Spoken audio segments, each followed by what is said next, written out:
হৃদয়ে ছোঁয়া যত ভালোবাসা তোকে দেব এই তো আশা। সরি বন্ধুরা, আমাদের হৃদয়ের ছোঁয়া চ্যানেলের নাম শুনলেই আমার এই গানটাই গাইতে ইচ্ছে করে। আমাদের হৃদয়ের ছোঁয়া চ্যানেলের পক্ষ থেকে আমি রোজ তোমাদেরকে জানাই অফুরন্ত ভালোবাসা। তোমরা সবাই আমাদের হৃদয়ের ছোঁয়া চ্যানেলটাকে সাবস্ক্রাইব করে আমাদের পাশেই থাকো, প্লিজ প্লিজ প্লিজ প্লিজ বন্ধুরা। তানিয়ার মুখের হাসিটা এক মুহূর্তের জন্য মিলিয়ে গেল। সে আবার ধীরে ধীরে বলল, হয়তো, তবে আমি ভেবেছিলাম আমাদের সম্পর্কের একটা নাম হবে। কথাটা বলে সে নিচের দিকে তাকালো, যেন খুব কষ্ট পাচ্ছে। মুস্কানের ভেতরে অদ্ভুত একটা অস্বস্তি তৈরি হলো। এবার তানিয়া ইচ্ছে করে আরেকটা কথা বলল। তুমি কি জানো, রওশন খুব কেয়ারিং একটা ছেলে। আমি অসুস্থ হলে রাতের পর রাত জেগে আমার খোঁজ খবর নিত। আমি ওষুধ না খেলে সে যেন পাগল হয়ে যেত। আমার কোনো সমস্যা হলে সে ফোনের ওপর ফোন করা শুরু করত। তানিয়া এমনভাবে মুস্কানের কাছে কথাগুলো উপস্থাপন করলো যেন তাদের মধ্যে গভীর কোনো সম্পর্ক ছিল। মুস্কান চুপ করে রইল, তার মুখে কোনো প্রতিক্রিয়া নেই। সে ভেতরে ভেতরে একটা প্রশ্ন জেগে উঠল।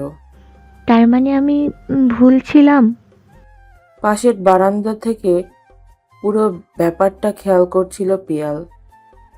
সে যেন তানিয়ার বলা কথা এবং চোখের ভাষাগুলো বুঝে ফেলল। আর মুস্কানের নীরবতাটাও। পিয়াল ঘর থেকে বের হওয়ার সময় দেখা হয় নোমানের সাথে।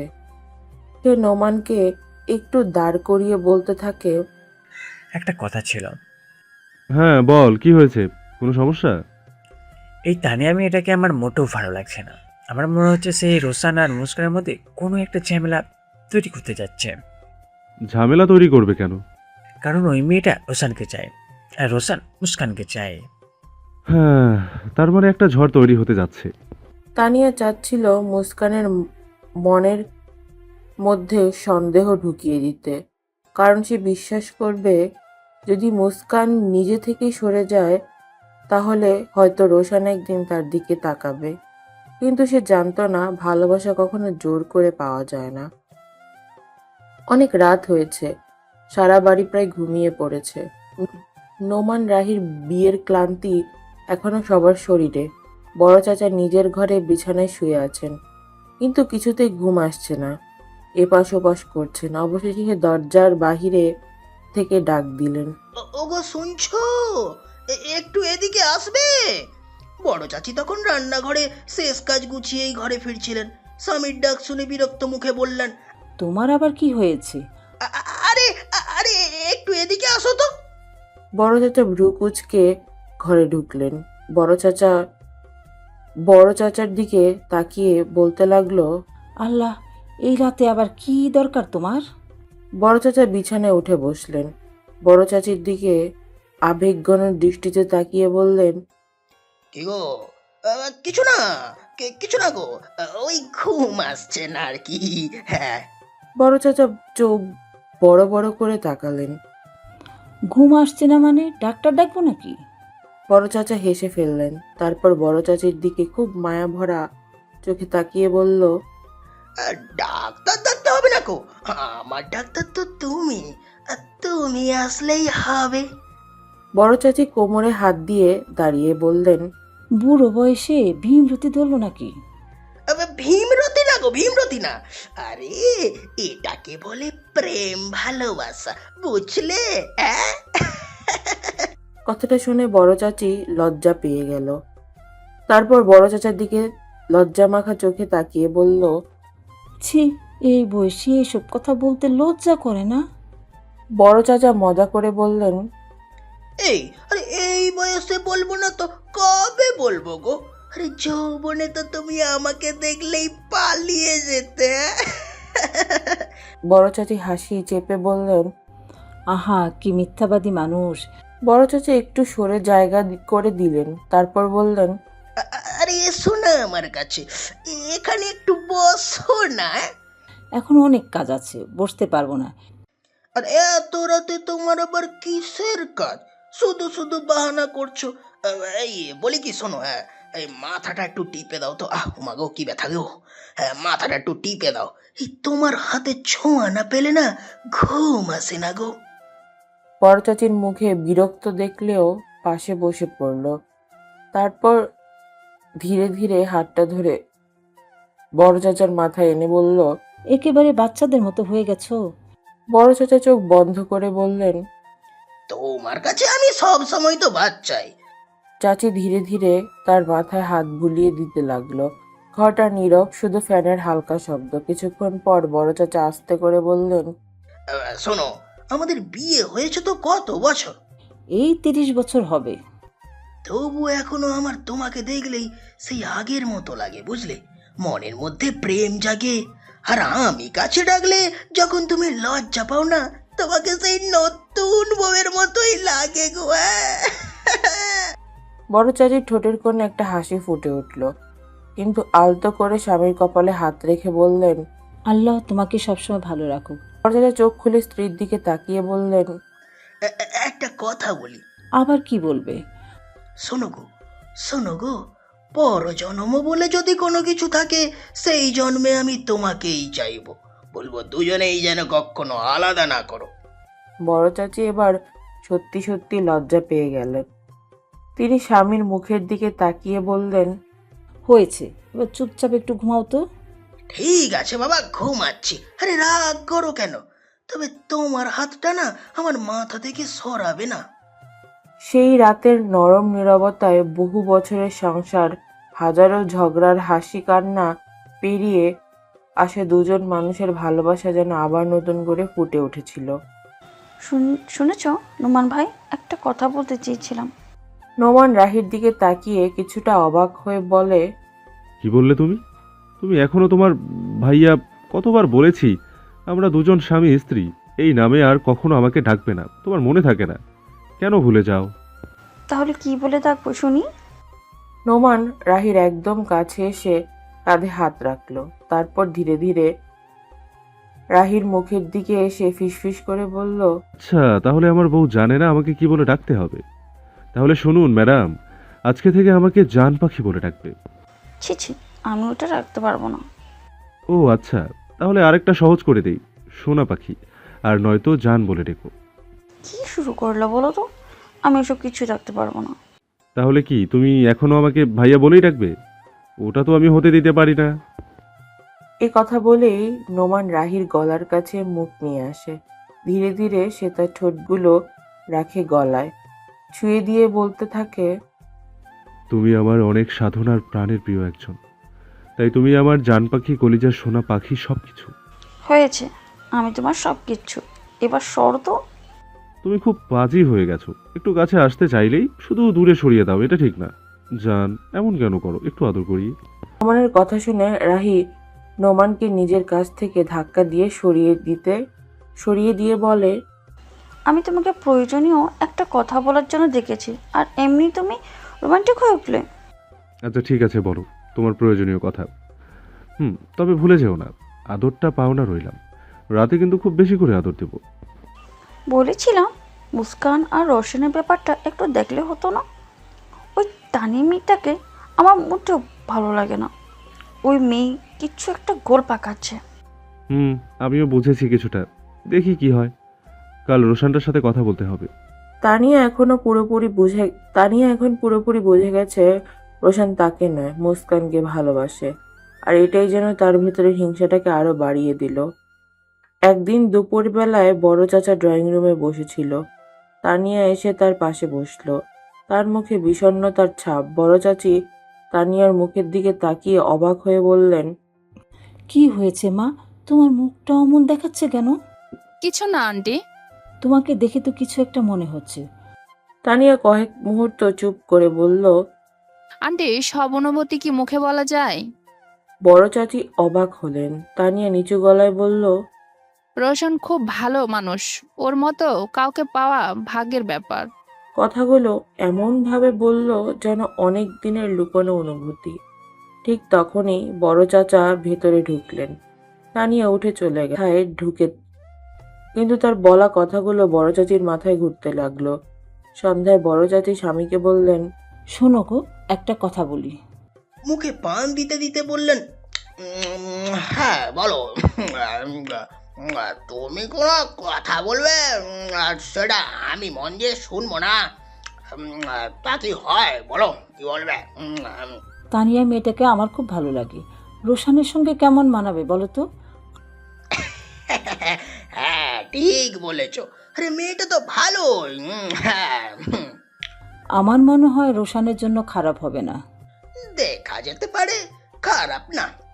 দুর্ভাগ্যবশত শেষ অংশটা দরজার আড়াল থেকে শুনে ফেলল মুস্কান। সে তখনই বড় চাচির রুমে আসছিল, কিন্তু সে দেখার জন্য দাঁড়ায়। তার বুকটা কেমন খালি হয়ে গেল। সে মনে মনে বলল, তাহলে তানিয়া আপু ঠিক বলেছিল, রোশানের জীবনে আমি কখনোই কেউ ছিলাম না। সেদিন রাতে মুস্কান নিজের ঘরে অনেকক্ষণ কাঁদলো। তার কান্নাটা কেউ দেখলো না, কেউ জানলো না। আর অন্যদিকে রোশন কিছুই জানে না। সে এখনো ভাবছে মুস্কান শুধু একটু অভিমান করে আছে। পরের দিন আরিয়ানের পরিবার আনুষ্ঠানিকভাবে আবার প্রস্তাব নিয়ে এলো মুস্কানদের বাসায়। মুস্কানের বাবা মেয়েকে কাছে ডেকে বললেন, মা মুস্কান, আমরা ছেলের অনেক খোঁজ খবর নিয়েছি, আগের বারের কোনো ভুল করিনি। ছেলে এবং পরিবারের সব কিছু আমাদের অনেক পছন্দ হয়েছে। এবার তোর সিদ্ধান্ত কি?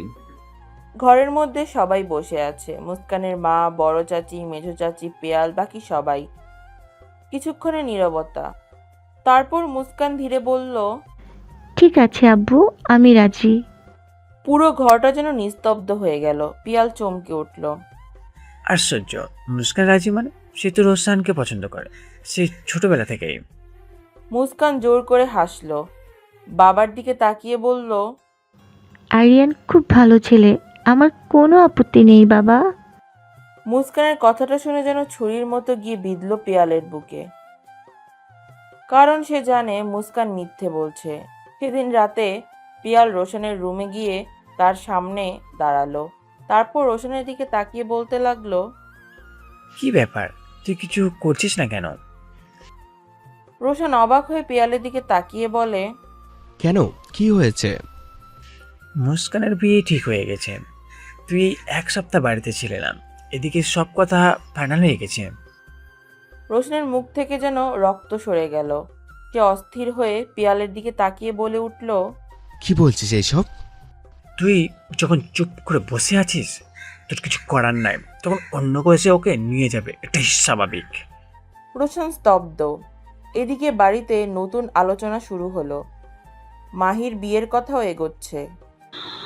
দুটো বিয়ে একসাথে হলে তো ভালোই হয়। মুস্কানের মা একটা দীর্ঘ নিঃশ্বাস ফেলে বলে উঠল, দুই মেয়েকে একসাথে বিদায় দিতে হবে ভাবতে কষ্ট লাগে। বাড়িটা পুরো ফাঁকা হয়ে যাবে। মেয়েদের জীবনটাই এমন, তবুও তো একদিন পরের বাড়িতে যেতে হবে। সবাই যখন ভবিষ্যৎ পরিকল্পনা করছে, তখন কেউ জানে না এই বিয়ের আয়োজনে খুব শীঘ্রই পুরো পরিবারকে আরেকটা ঝড়ের মুখোমুখি দাঁড় করাবে। কারণ রোশান এবার আর চুপচাপ বসে থাকার মানুষ না। আর মুস্কানও জানে না তার রাজি বলার একটাই শব্দ কত বড় তাণ্ডব ডেকে আনতে চলেছে। সেদিন রাতেই মুস্কানের রুমে ঢুকলো রোশান। মুস্কান জানালার দিকে তাকিয়ে বসেছিল। রোশান এসে মুস্কানকে এভাবে দেখে তার কাছে এসে তার হাত দুটো চেপে ধরে বলতে লাগলো, যা কিছু শুনছি সেটা কি সত্যি? মুস্কান রোশানের দিকে না তাকিয়ে বলল, হাত ছাড়ুন, ব্যথা পাচ্ছি। ছাড়বো না। 1 সপ্তাহ বাড়িতে ছিলাম না, তাতেই এত বড় সিদ্ধান্ত নিয়ে ফেললি? তাতে আপনার কি এসে যায়? কথাটা শুনে যেন রোশনের আরো রাগ হলো। সে মুস্কানকে টান দিয়ে নিজের কাছে নিয়ে এসে চোখের দিকে তাকিয়ে বলতে লাগলো, ভালো করে আমার চোখের দিকে তাকিয়ে দেখতো, এখানে কি আছে? কিছু বুঝিস নাকি শুধু আমার বাইরের রূপটাই দেখিস? মুস্কান হাত ছড়িয়ে দিয়ে বলতে থাকে, কিছু বুঝতে চাই না আমি। রোশন কথাটা শুনে যেন রাগে তার শরীর জ্বলে উঠতে লাগলো। সে মুস্কানকে টান দিয়ে তার নিজের বুকের সাথে জড়িয়ে ধরে বলতে লাগলো, আগেও বলেছি, এখনো বলছি, তুই শুধু আমার, অন্য কেউ তোর জীবনে আসতে পারে না। ছেড়ে দাও বলছি, সব সময় এরকম গায়ের সাথে মিশিয়ে নাও কেন? কারণ তুই যে আমার। মুস্কান কিছুটা ব্যঙ্গ স্বরে বলে ওঠে, ছেড়ে দাও, অন্যের বউকে নিজের বউকে নিতে লজ্জা করে না তোমার? রোশনের মাথায় যেন আগুন জ্বলে উঠল। সে মুস্কানের গাল দুটোকে চেপে ধরে বলতে থাকে, অন্যের বউ মানে কি বলতে চাইছিস? কয়েকদিন পরে আরিয়ানের বউ হব, সব কিছুই ঠিকঠাক হয়ে গেছে, তাহলে আমি ওর বউ না? কথাটা শুনে যেন রোশনের মাথায় রক্ত উঠে যায়। সে মুস্কানকে এক ধাক্কা দিয়ে নিজের কাছ থেকে সরিয়ে নিয়ে চিৎকার করে বলে ওঠে, আমিও দেখে নেব কি করে তুই অন্যের বউ হোস। তারপর আবারও মুস্কানের কাছে এসে মুস্কানকে দেওয়ালের সাথে আটকে বলতে থাকে, খুব বেশি বেড়ে গেছিস, খুব শখ হয়েছে না তোর বউ সাজার? আমি রোশন কতটা খারাপ হতে পারি সেটা তোকে দেখাবো। এই যেন মুস্কানকে এক রকমের ভয়ঙ্কর হুমকি দিল।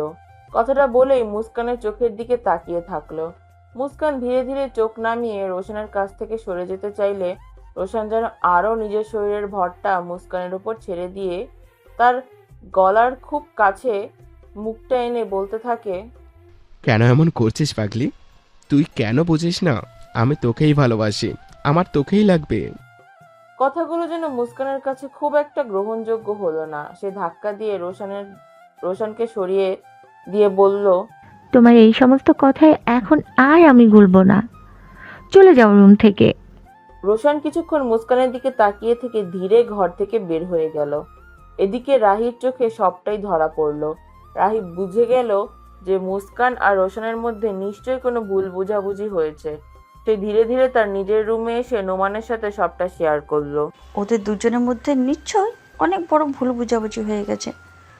যদিও আমি পুরোটা শুনিনি, যা দেখলাম তাতে বুঝলাম যে মুস্কান অনেক বেশি অভিমান করে আছে। কিছু একটা তো করো। বিয়ে বাড়ির চতুর্দিকে আলো ঝলমল করছে। মাহি আর মুস্কানের গায়ে হলুদের গান বাজছে। আত্মীয় স্বজনদের কোলাহল সবকিছু মিলিয়ে পুরো বাড়ি উৎসবের রঙে রঙিন। দোতলার এক রুমে লাল বেনারসি পরে বসে আছে মুস্কান। মুখে তার কনের সাজ। খুব সুন্দর লাগছে মুস্কানকে, কিন্তু চোখ দুটো অদ্ভুত শান্ত, যেন কেউ দেখে বুঝতেই পারবে না তার ভেতরে কি হচ্ছে। বর আসতে আর বেশি বাকি নেই। সব ছেলেমেয়েরা গেটের সামনে ছুটে গেছে বর আসবে বলে। অন্য একটা রুমে পার্লারের মেয়েরা মাহিকে সাজাচ্ছে। হঠাৎ করে নাজিয়া খালা মুস্কানের রুমে এসে ওকে খাওয়ানোর জন্য।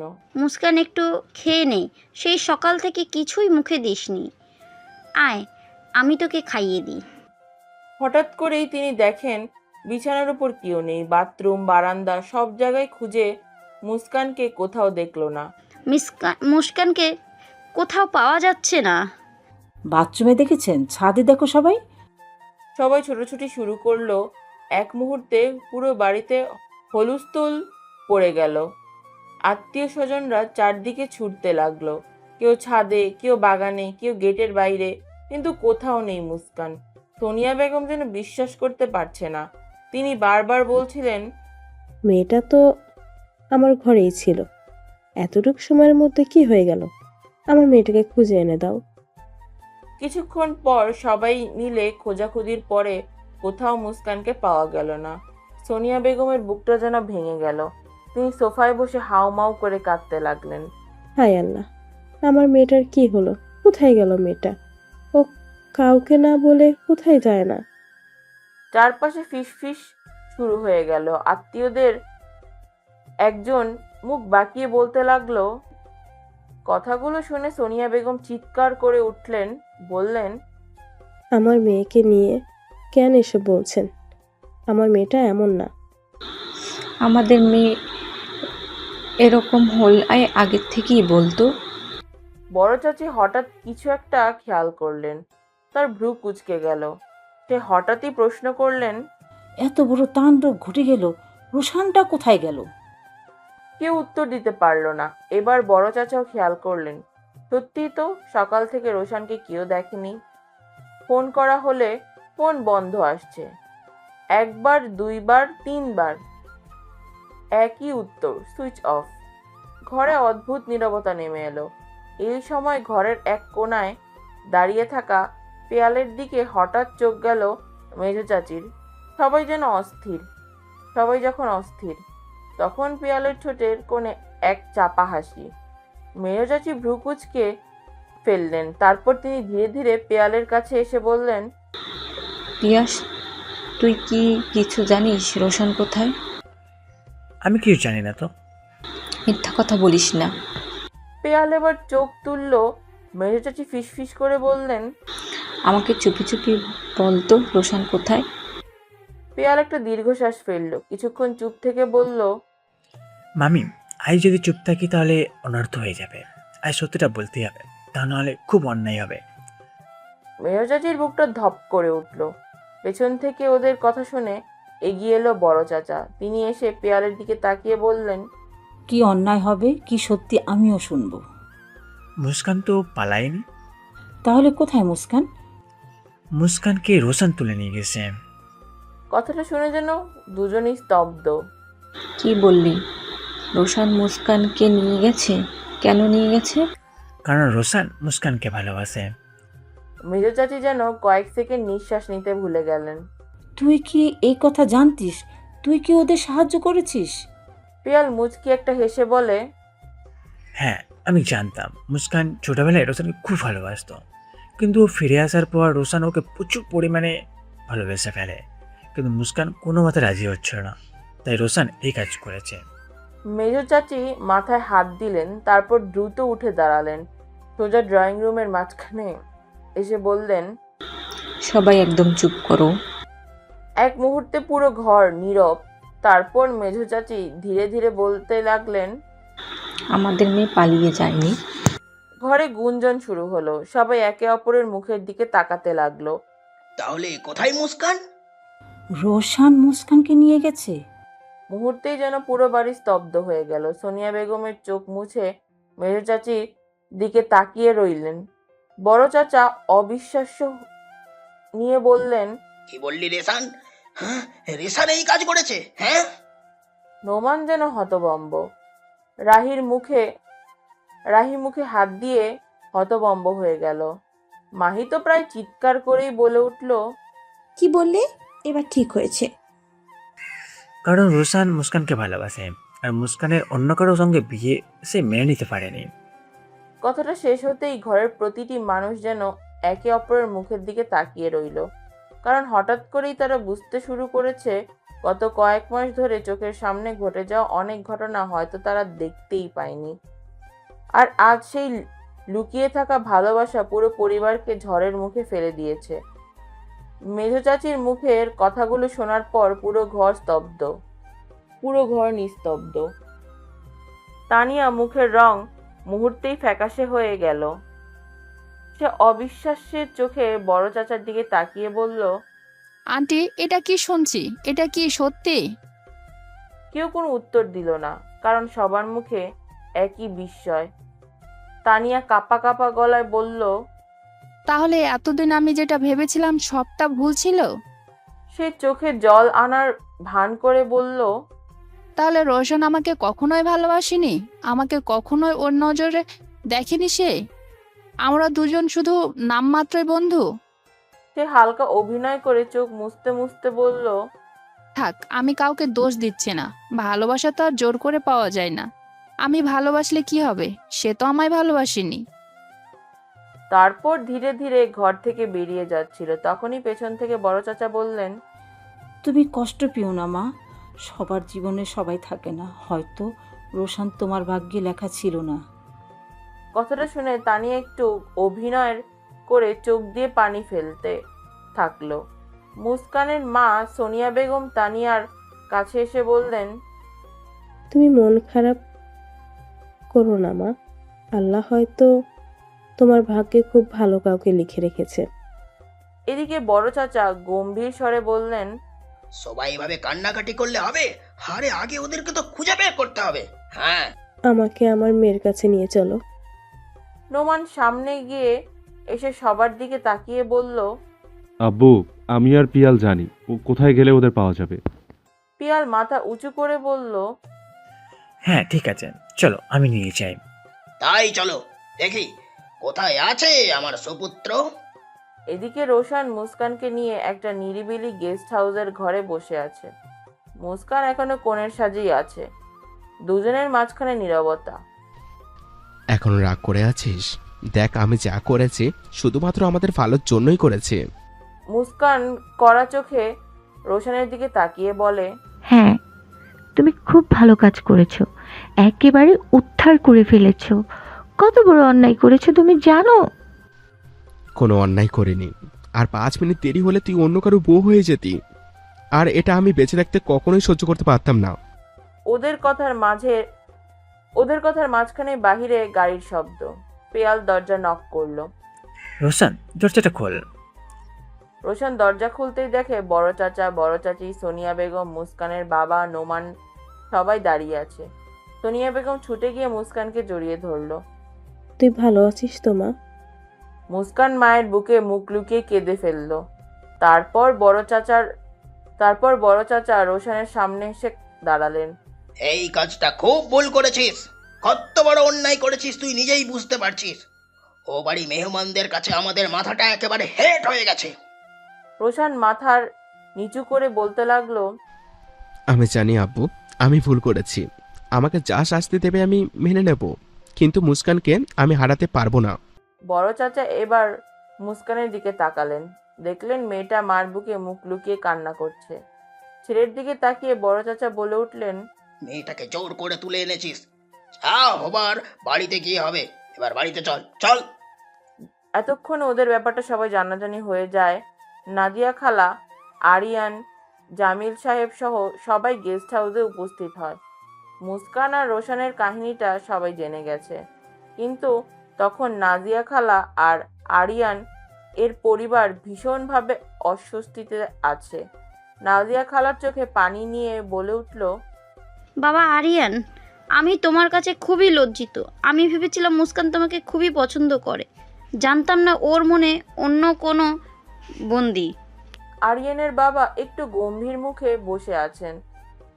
চারপাশের সবাই মাথা নিচু করে আছে, কেউ যেন কথা বলতে পারছে না। ঠিক তখনই আরিয়ান ধীরে ধীরে উঠে দাঁড়ালো। সে সবার দিকে তাকিয়ে শান্ত স্বরে বলে উঠল, আন্টি, আপনি কেন ক্ষমা চাইছেন? নাদিয়া খালা অবাক হয়ে তাকালো। হ্যাঁ হ্যাঁ হ্যাঁ, ভালোবাসা তো জোর করে হয় না। আমি যদি আজ মুচকানকে বিয়ে করতাম তাহলে হয়তো একজন স্ত্রী পেতাম, কিন্তু তার মানটা কখনোই পেতাম না। ঘরের সবাই চুপ। আরিয়ান এবার রোশনের সামনে এসে দাঁড়ালো। কিছুক্ষণ দুজনে একে অপরের দিকে তাকিয়ে রইল। তারপর হঠাৎ হাত বাড়িয়ে দিল রোশনের দিকে। অভিনন্দন বন্ধু। রোশন অবাক হয়ে গেল। আরিয়ান হেসে বলল, ওকে সবসময় ভালো রেখো, কারণ আমি বুঝে গেছি মুস্কানের চোখে শুধু তুমিই আছো। রোশনের চোখটা যেন জলে চিকচিক করে উঠল। সে আরিয়ানকে জড়িয়ে ধরে বলে উঠল, আমি অনেক দুঃখিত এই ঘটনার জন্য। আরিয়ান মাথা নেড়ে বলে উঠল, দুঃখিত বলতে হবে না। আজ যদি তুমি এটা না করতে তাহলে সারা জীবন 3টা মানুষ কষ্ট পেত। তারপর আরিয়ান মুস্কানের সামনে দাঁড়ালো। মুস্কান মাথা নিচু করে দাঁড়িয়ে আছে, লজ্জায় কারোর দিকে তাকাতে পারছে না। আরিয়ান মৃদু হেসে বলল, বন্ধু, আমি তোমার। আমি সবসময় চাইবো তুমি কি করে ভালো থাকো। কথাটা শুনে মুস্কান চোখ তুলে আরিয়ানের দিকে তাকালো। চট্টগ্রামে সবসময় তুমি বলতে সত্যিকারের ভালোবাসা একদিন ঠিকই ফিরে আসে। দেখো, আজ তোমার কথাটাই সত্যি হলো। মুস্কানের চোখ বেয়ে জল গড়িয়ে পড়ল। রোশন আরিয়ানের দিকে তাকিয়ে হাত জোর করে বলল, সরি আরিয়ান। সরি, বন্ধুত্বের মধ্যে সরি বলতে নেই। তারপর একটু মজা করে আরিয়ান বলে উঠল, তবে শর্ত আছে। এই কথা শুনে সবাই অবাক হয়ে তাকালো ওর মুখের দিকে। কি শর্ত? রোশনের দিকে তাকিয়ে আরিয়ান বলল, মুস্কানকে কখনো কোনোদিন কাঁদাবে না। যদি কখনো ওকে কাঁদতে দেখি তাহলে সবার আগে এসে আমি হাজির হব। কথাটা শুনে সবার মধ্যে হাসির রোল পড়ে গেল। সত্যিকারের বন্ধু তো এমনই হওয়া উচিত, তাই না? নোমান এগিয়ে এসে আরিয়ানের কাঁধে হাত রাখলো। তারপর তার মুখের দিকে তাকিয়ে বলে উঠল, সবাই প্রেমে জিতে যায় না, কিছু মানুষের সম্মান হয় সময় টিকে থাকে। আজ তুমি জিতে গেছো। আরিয়ান বিদায় নেওয়ার আগে একবার ফিরে তাকালো। রোশন আর মুস্কান পাশাপাশি দাঁড়িয়ে আছে, দুজনের চোখেই সুখের ঝিলিক। আরিয়ান মনে মনে হাসলো, তারপর বলে উঠল, কিছু কিছু ভালোবাসা নিজের জন্য নয়, ভালোবাসা দুজন মানুষকে এক করে দেওয়ার মধ্যেও অনেক আনন্দ আছে। তারপর একটা হাসি দিয়ে গাড়িতে উঠে চলে গেল। সেদিন থেকে আরিয়ান আর মুস্কানের জীবনের প্রেমিক নয়, একজন সম্মানিত বন্ধু হয়ে রয়ে গেল। বড় চাচা সবাইকে নিয়ে বাড়ি ফিরলেন। ঘর জুড়ে নিস্তব্ধতা, সবার চোখে এখন শুধু মুস্কানের দিকে। মুস্কান একটা কথাও বলছে না, নীরব হয়ে বসে আছে। সিদ্ধান্তটা তোর। তুই যদি না চাস তাহলে কোনো কিছুই হবে না। রেশানকে যদি তোর পছন্দ না থাকে তাহলে এই ছেলের সাথেই তোকে বিয়ে দেব।